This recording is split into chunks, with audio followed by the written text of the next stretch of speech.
So hello dear students, कैसे हैं आप सभी। आई होप आप लोग बहुत ही अच्छे होंगे। और आज हम लोग सॉल्व करने वाले हैं यूपी ट्रिपल एससी एनम जो 2022 का क्वेश्चन पेपर आया हुआ था। तो किस तरीके से क्वेश्चन पेपर आया हुआ था इससे आपको एक आइडिया मिल जाएगा। और एक एक क्वेश्चन के पूरे अंदर अंदर जाकर हम चारों ऑप्शन के बारे में भी जानेंगे, जिससे क्या हो कि आपके एक क्वेश्चन के साथ 10 क्वेश्चन तैयार हो जाए। तो हम लोग 3 क्वेश्चन तक देख चुके थे और आज बारी है चौथे क्वेश्चन से। तो वीडियो को स्टार्ट करने से पहले आप लोगों से एक रिक्वेस्ट है कि अगर आपने हमारे चैनल को सब्सक्राइब नहीं किया है तो चैनल को सब्सक्राइब कर लीजिए, जिससे आने वाले नोटिफिकेशन आपको मिलते रहे।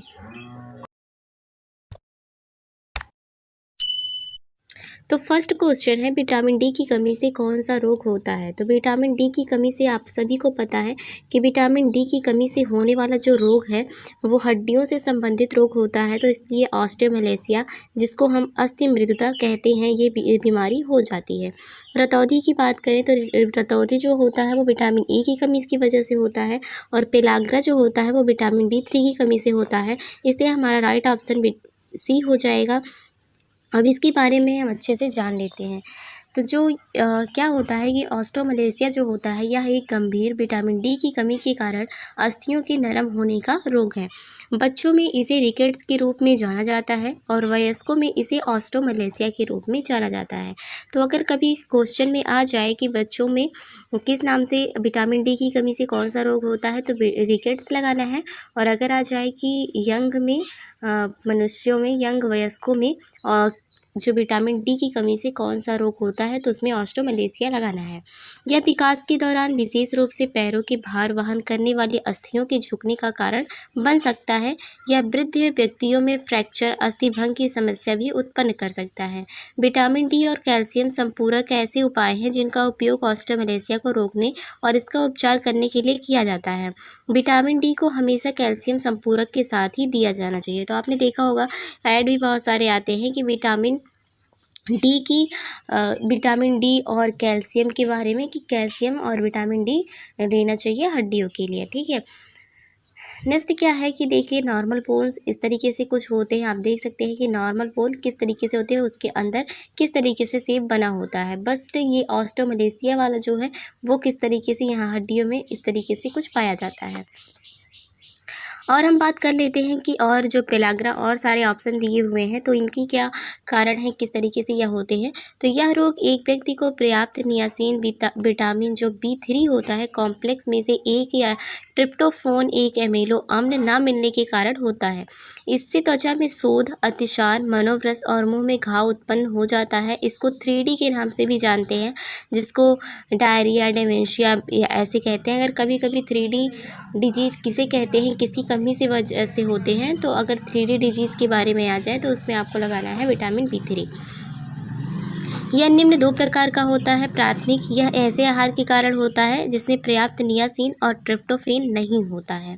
द्वितीयक जो होता है यह आहार में नियासिन का उपयोग करने की खराब क्षमता के कारण होता है।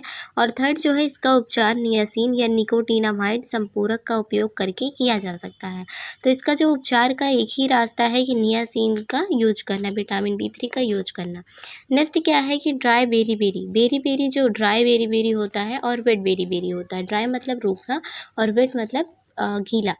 तो ड्राई बेरी विटामिन B1 की कमी की वजह से होने वाला रोग है, जिसे थायमीन की कमी के नाम से भी जाना जाता है। ड्राई बेरी रोग तंत्रिकाओं को हानि पहुंचाता है और इससे जो पेशियां होती हैं कि ताकत कम हो जाती है और अंततः मांसपेशियों में लकवा मार देता है। थायमीन संपूरक का उपयोग करके इसका उपचार किया जा सकता है। तो थायमीन का उपचार ही इसका एकमात्र सहारा होता है। नेक्स्ट की रतौंधी, तो इसे रक्त अंधता या निक्टालोपिया भी कहते हैं, नाइट ब्लाइंडनेस के नाम से भी जानते हैं। यह एक ऐसी स्थिति है जिससे अपेक्षाकृत कम रोशनी में देखना मुश्किल या असंभव हम मान सकते हैं होता है। यह चोट लगने या विटामिन ए की कमी के कारण होता है।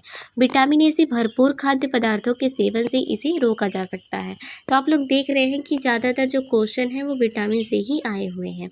नेक्स्ट क्वेश्चन है, 6 माह के बाद शिशु का पूरक आहार शुरू करने के लिए एएनएम को माँ को क्या सिखाना चाहिए। तो अगर पूरक आहार स्टार्ट कर रही है, पूरक आहार मतलब जैसे कि होता है कि ब्रेस्ट फीडिंग 6 मंथ तक होता है।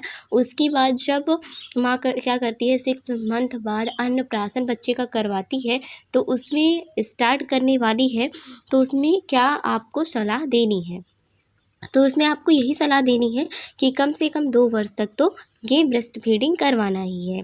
जैसे कि पूरक आहार भी दो, एक्स्ट्रा ऊपर का भोजन भी दो, प्लस 2 साल तक क्या करना है कि ब्रेस्ट फीडिंग भी साथ साथ करवाते रहना है। ये नहीं करना है कि एक लगातार बंद कर देना है। अब हम बात कर लेते हैं कि एडिशनल इन्फॉर्मेशन की। कम से कम 2 वर्ष तक स्तनपान जारी रखना। WHO की सलाह है कि शिशुओं को जीवन के पहले 6 महीने के लिए केवल माँ का दूध पिलाया जाता है, जिसके बाद पौष्टिक पूरक खाद्य पदार्थों के साथ साथ 2 वर्ष की उम्र तक या उससे अधिक उम्र तक स्तनपान जारी रखना है। स्तनपान की पूरी अवधि के दौरान स्तन के दूध में पोषण की गुणवत्ता अधिक होती है। 6 महीने से अधिक समय तक जो ब्रेस्ट फीडिंग कराने से बच्चे में क्या होता है कि ल्यूकेमिया और लिम्फोमा विकसित होने से बचाया जा सकता है। ब्रेस्ट फीडिंग प्रकार 1 और 2 जो होता है मधुमेह के विकास के जोखिम को भी कम कर देता है। ब्रेस्ट फीडिंग शिशुओं की वृद्धि और विकास के लिए आदर्श एवं पोषण प्रदान करता है। जो ब्रेस्ट फीडिंग होता है वो चिकित्सा अकादमी या ABM के अनुसार लंबे समय तक ब्रेस्ट फीडिंग कराने से ब्रेस्ट कैंसर या ओवरी कैंसर, मधुमेह, उच्च रक्तचाप, मोटापा, हृदयघात का खतरा भी कम हो जाता है। तो ये माँ के लिए और बच्चे के लिए दोनों के लिए बहुत ही लाभकारी होता है ब्रेस्ट फीडिंग। एडिशनल इन्फॉर्मेशन हम ले लेते हैं कि और चारों ऑप्शन की बात कर लेते हैं कि ब्रेस्ट फीडिंग बंद करें। इसका क्या मतलब है कि समय से पहले अगर ब्रेस्ट फीडिंग बंद कर देने से बच्चों में अधिश्वेत रक्तता और लिम्फोमा हो जाता है। स्तनपान बंद करने से 1 और 2 मधुमेह होने का भी खतरा रहता है। तो वही आपने जो ऊपर देखा कि क्या होते हैं ब्रेस्ट फीडिंग के फ़ायदे, अगर आप लोग उसको बंद कर देंगे तो अगर आप लोग ब्रेस्ट फीडिंग को बंद कर देते हैं तो उसके साइड इफ़ेक्ट देखने को मिलेंगे। और क्या है, बस यही इतनी सी बात है। नेक्स्ट क्या है कि पूरक आहार की शुरुआत तले हुए भोजन से करें। तो क्या ये सही है? तो पूरक आहार के लिए तले हुए भोजन का उपयोग करने की सलाह नहीं देनी चाहिए, क्योंकि बच्चा अभी छोटा है। आप पहले से ही उसे इतना फैटी फूड देंगे तो वो नहीं एब्जॉर्ब कर पाएगा। तले हुए भोजन में वसा होता है जिससे शिशु के लिए पचाना कठिन होता है या अतिसार और दस्त जैसी पाचन समस्याओं को भी उत्पन्न कर देता है।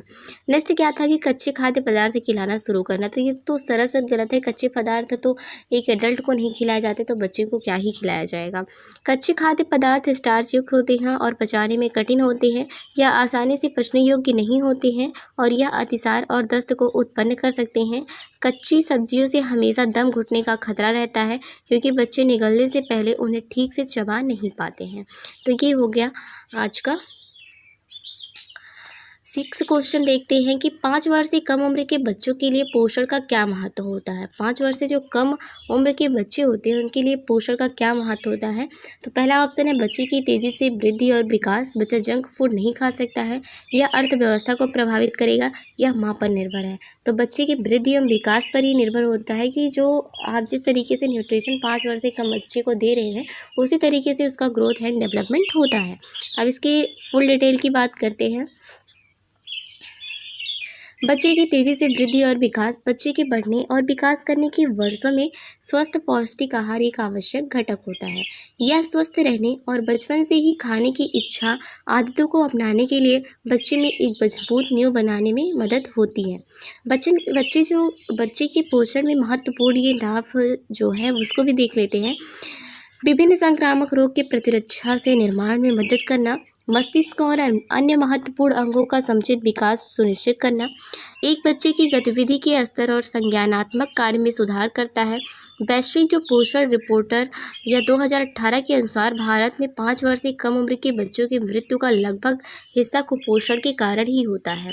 एक बच्चे के जीवन के पहले 1000 दिनों में खराब पोषण से वृद्धि अवरुद्ध हो सकती है, जो बाधित संज्ञानात्मक क्षमता और विद्यालय और कार्य प्रदर्शन को खराब कर सकता है। तो सीधा सा मतलब यही है कि अगर न्यूट्रिशन नहीं देंगे आप लोग तो उसका बच्चे का ग्रोथ एंड डेवलपमेंट रुक जाता है। सीधा सा कहने का मतलब यही है। बच्चा जंक फूड नहीं खा सकता, इसका क्या मतलब है? तो जंक फूड में कृत्रिम रूप से मिलाए गए रंग, स्वाद और शर्करा होते हैं जो उन्हें आकर्षक और स्वादिष्ट बनाते हैं। लेकिन यह 5 वर्ष से कम उम्र के बच्चों के लिए अच्छा नहीं होता है, क्योंकि इसमें बड़ी संख्या में वसा और शर्करा होती है। तो इसीलिए ये क्या होता है कि बच्चों के लिए अच्छा नहीं होता है। पनीर और अन्य वसा युक्त अवयव के बड़े हिस्से जंक फूड से अलग नहीं है। ये शरीर में कोलेस्ट्रॉल की मौजूदगी को बढ़ाने में अहम भूमिका निभाते हैं और धमनियों के मार्ग में जमा होने लगते हैं। क्या अर्थव्यवस्था को प्रभावित करेगा, इसका क्या मतलब है? तो इसको भी जान लीजिए। अच्छा पोषण मानव और सामाजिक पूंजी में निवेश का प्रतिनिधित्व करता है। मानव पूंजी की ठोस स्थापना घरेलू और सामुदायिक कल्याण का एक प्रमुख निर्धारक है, जो बदले में विकास का आधार बनती है।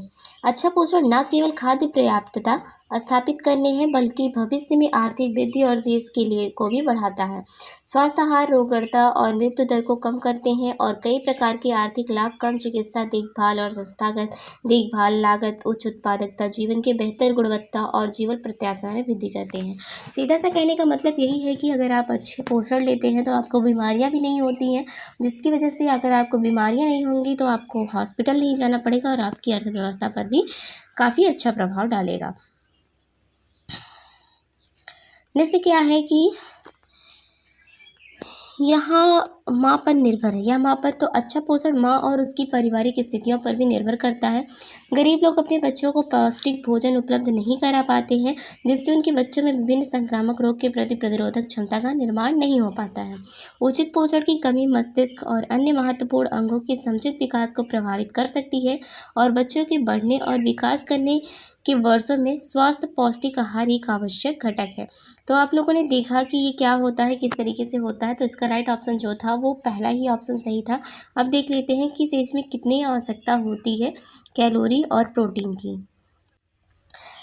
सो recommended daily nutrition requirement for 2 to 5 year old children.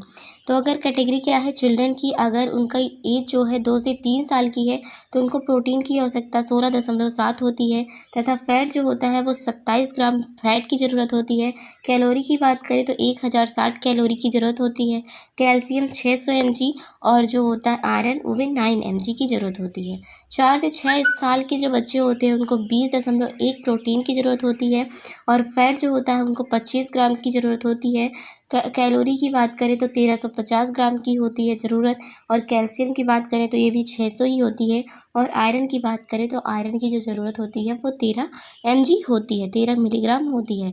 सो ये रहा आज का हमारा वीडियो। आई होप आप लोगों को ये पसंद आया होगा और इससे रिलेटेड कोई भी जानकारी चाहिए तो आप लोग कमेंट में बता सकते हैं। और आज का आपका क्वेश्चन है कि विटामिन B5 का रासायनिक नाम क्या है, ये आपको कमेंट में बताना है। तो चलिए मिलते हैं नई वीडियो के साथ, तब तक के लिए धन्यवाद।